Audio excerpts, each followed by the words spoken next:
नमस्कार दोस्तों, आज एक नई और सच्ची घटना के साथ एक बार फिर मैं आप सबके बीच हाजिर हूँ। आज की जो सच्ची घटना है ये उन पुलिस वालों के ऊपर प्रश्न चिन्ह है जिस पुलिस के ऊपर लोग जो है कि देखते हैं कि ये हमको न्याय दिलाएंगे, लेकिन उन्हीं पुलिस वालों के ऊपर ये आज की जो घटना है ये सवाल पैदा करती है कि पुलिस कैसे किसी को अपराधी बना देती है। एक सीधे साधे इंसान को अपराधी बनाकर जेल भी भेज सकती है और एक अपराधी को सीधा साधा इंसान बनाकर बाहर भी कर सकती है। उन मेडिकल रिपोर्ट बनाने वाले डॉक्टरों के ऊपर भी ये प्रश्न चिन्ह है कि कैसे पुलिस के दबाव में या पैसे में रिश्वत लेकर के एक मेडिकल रिपोर्ट बनाते हैं। जिस व्यक्ति को पुलिस की टीम उनके पास लेकर जाती है मेडिकल रिपोर्ट बनवाने के लिए, वो सर से लेकर पांव तक जख्मी हो, लेकिन पुलिस का टीम दबाव बनाकर उन डॉक्टरों से सब कुछ फिट दिखा देती है कोर्ट में ले जा कर के। तो तमाम प्रकार के सवाल पैदा हो रहे हैं पुलिस से लेकर अदालत और अदालत से लेकर डॉक्टरों तक। ये आज की पूरी घटना में ये घटना है एक लड़के की जिसका नाम है अमित चौधरी। ये रहने वाला है हरियाणा के बागपत का एक गांव है, केठल गांव का। ये मात्र अभी 18 साल का है। ये घटना है 2011 की। 12 अक्टूबर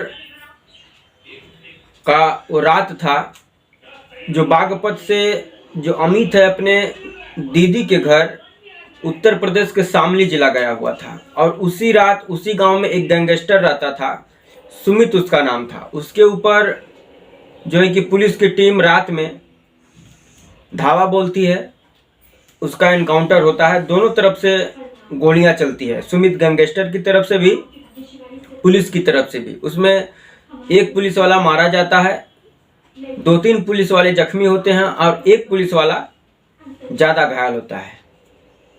उसके बाद से पुलिस की टीम पूरी तरह से उस गांव को घेर लेती है और लोगों की गिरफ्तारी करना शुरू कर देती है। और जो ये अमित है, 12 और 13 तारीख की रात को ये घटना थी। 13 तारीख को सुबह अमित वहां से निकलता है, अपने गांव केठल हरियाणा चला जाता है। एक हफ्ता बीत जाता है, छापेमारी होती है, पुलिस उस गांव के लोगों को उठाती है, मुखबिरों को पता करती है कौन कौन था उस रात, तमाम प्रकार की जो है कि जुटाती है खबर को। उसी में से पुलिस टीम को ये पता चलता है कि हरियाणा के केठल गाँव का एक लड़का जिसका नाम अमित है, वह भी उस रात इस गांव में था और इस फायरिंग में गैंगस्टर की तरफ से वह भी शामिल था।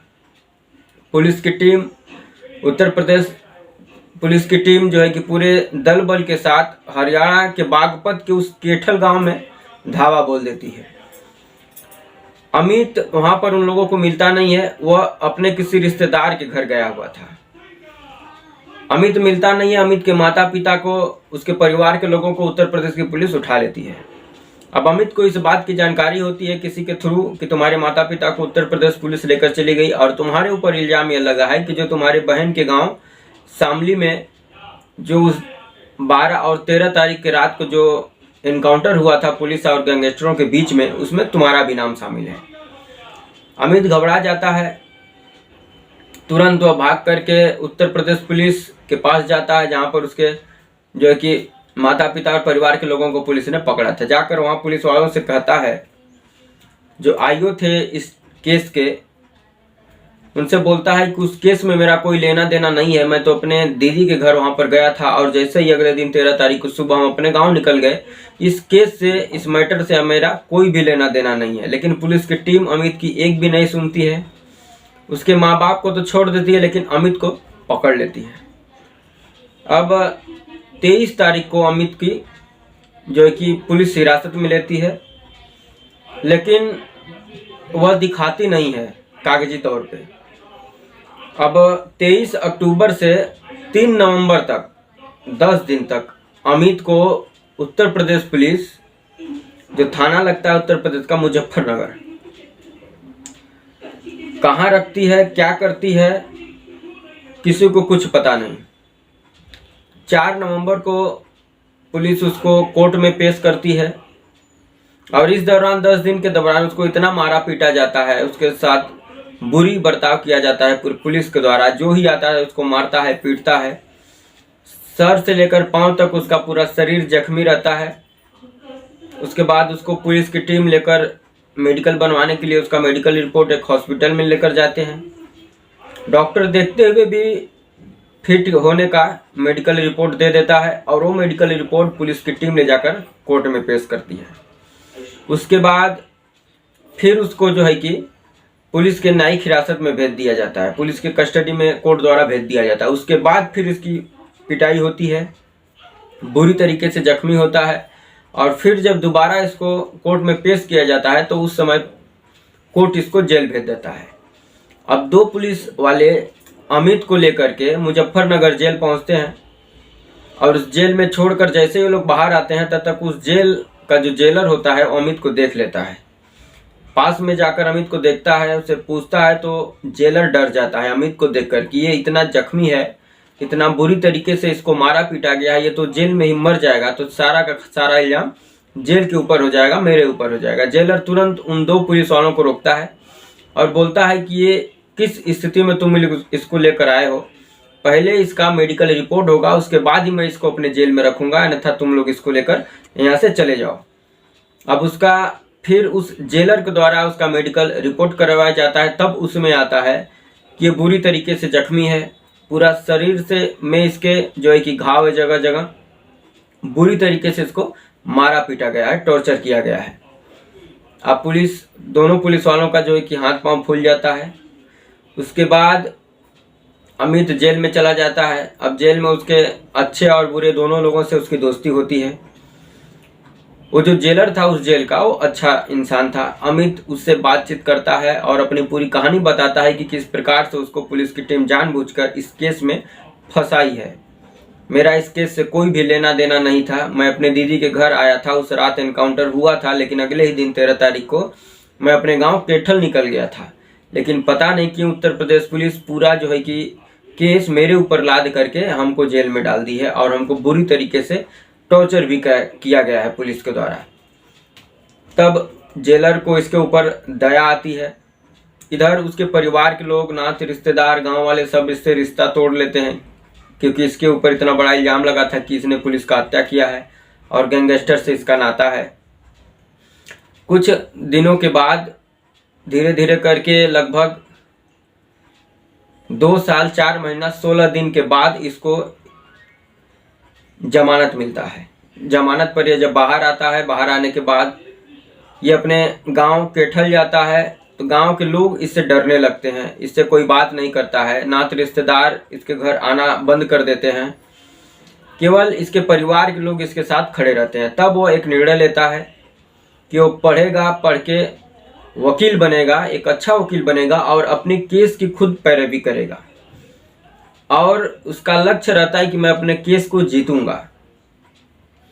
पढ़ाई करता है, पढ़ाई लिखाई करके वो जो है कि वकील भी बन जाता है कुछ सालों के बाद। उसके बाद तब तक उधर उसका केस अभी तक चल ही रहा है। फिर वह अपना जो है कि केस का खुद पैरवी करने लगता है। लेकिन मुजफ्फरनगर का जो जिला कोर्ट है वह केवल तारीख पर तारीख डालता रहता है, कोई फैसला सुनाता नहीं है। तब वो एक दिन अचानक इलाहाबाद हाई कोर्ट पहुंचता है। वहां से जाकर के एक जो है कि आवेदन देता है इलाहाबाद हाई कोर्ट में कि जो मेरा एक केस है ये केवल तारीख पर तारीख पड़ रहा है, केवल इसको लटकाया जा रहा है उत्तर प्रदेश पुलिस के द्वारा, तो कृपया इसको जल्द से जल्द इसकी सुनवाई हो और जो भी इसका जो है कि निर्णय हो, फैसला हो, ये तुरंत हो। तब इलाहाबाद हाई कोर्ट आदेश देता है मुजफ्फरनगर जिला कोर्ट को। तब जाकर के इस केस को जल्दी से जल्दी हेयरिंग इसकी शुरू होती है। अब उत्तर प्रदेश पुलिस का वो आईओ जो इन्वेस्टिगेशन ऑफिसर था, जो अमित चौधरी को गिरफ्तार किया था इस केस में और उसको बुरी तरीके से टॉर्चर किया था, वह सामने खड़ा था जिला कोर्ट में और अमित चौधरी खुद अपनी पैरवी करने खड़ा था कोर्ट में। जो आईओ था, जो इन्वेस्टिगेशन ऑफिसर था, वह अमित को पहचानने से इनकार कर देता है। तब पुलिस वाला उससे पूछता है कि तुम कौन हो, किसकी पैरवी कर रहे हो। तब वो बताता है कि आप हमको पहचान नहीं रहे हो, मैं हूं अमित चौधरी और मैं अपने ही केस का पैरवी कर रहा हूं, जिस केस में तुमने हमको फंसा करके मेरा 12 से 13 साल बर्बाद कर दिया है और एक झूठा केस मेरे ऊपर लाद करके मुझे मेरे समाज से, मेरे रिश्तेदारों से, मेरे परिवार के नज़रों में हमको मुजरिम बना दिया है। तब वो पुलिस वाला और उसकी पूरी टीम अमित को देख करके बहुत चक्की रह जाती हैं। जिरा चालू होता है, बहस चलती है। अब 27 सितंबर 2023 का दिन आ जाता है। इस दिन फैसला आने वाला था कोर्ट का,